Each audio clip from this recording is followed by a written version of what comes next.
Landfills are responsible for the release of toxins and harmful substances into the atmosphere. More than half of the world's waste, 59% in fact, ends up in landfills. In the US, they are the third largest source of anthropogenic methane emissions, a gas 25 times more potent than carbon dioxide. Methane alone accounts for nearly 15% of the country's total emissions and is associated with air and water pollution as well as biodiversity loss and land degradation. But this does not apply to Sweden. This is the only country in the world that recycles all its garbage and, in addition, buys it from other countries. The Swedes have learned to make big money out of garbage. So, how do they turn trash into gold? We will talk about that in this video.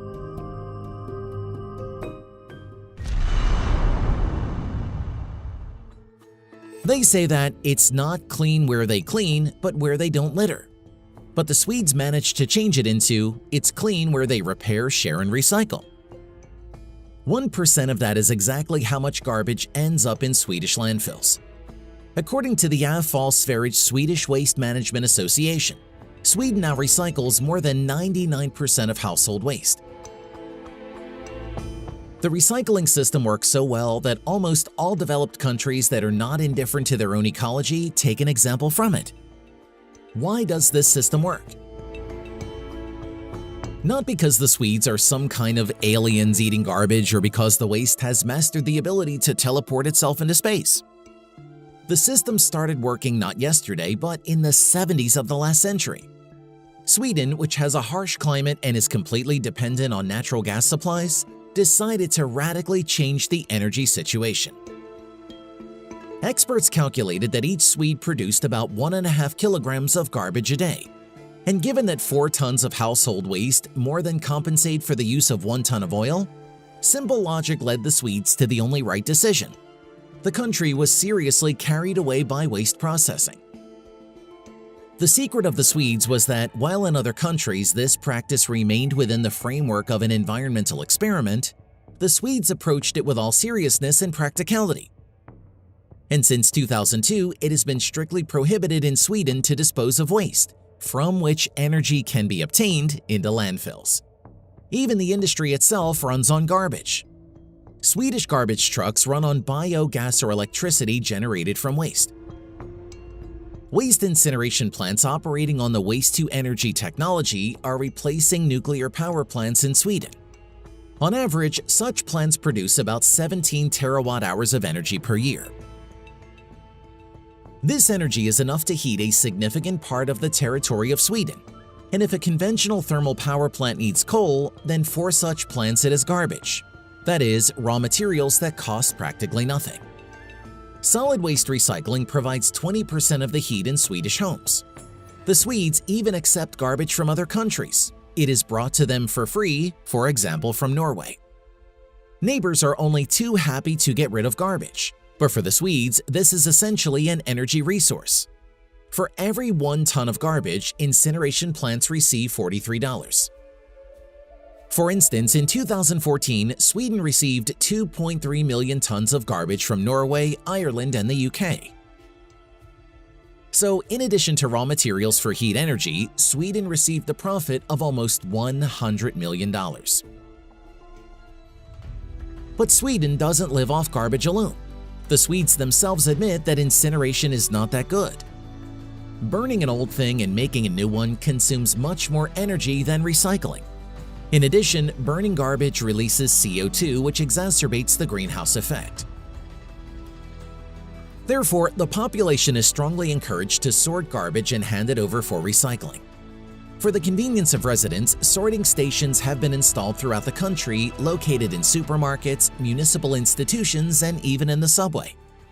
Now in Sweden, 48% of household waste is recycled, while the rest goes to incinerators.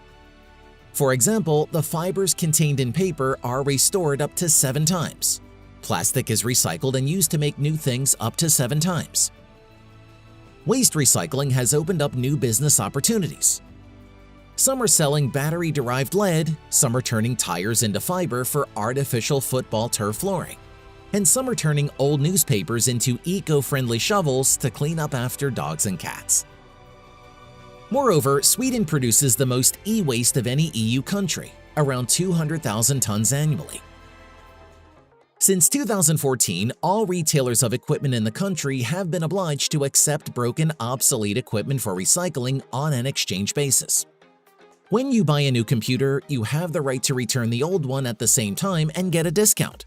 Plus, the government encourages the Swedes to repair household appliances, shoes, bicycles, reducing the tax on profit by an amount equal to half the cost of services. The system of fines, explanatory work, and active social advertising help to accustom the Swedes to conscious sorting. In many kindergartens in Sweden, children learn how to make garden compost from potato peels and other food scraps. And recycling is generally a separate subject in the curriculum next to physical education and music. In addition, sharing services are actively developing where instead of buying things and owning them in splendid isolation, people share everything they can, from cars and housing to skis and bicycles. It's reached the point where a whole new genre of commercials appeared in Sweden, namely Pantamera, which literally means recycle more.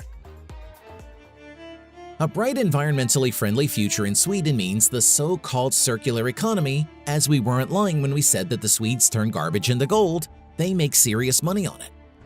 The classical approach or linear production is when we take resources from the environment and return them back, but already in the form of garbage in landfills.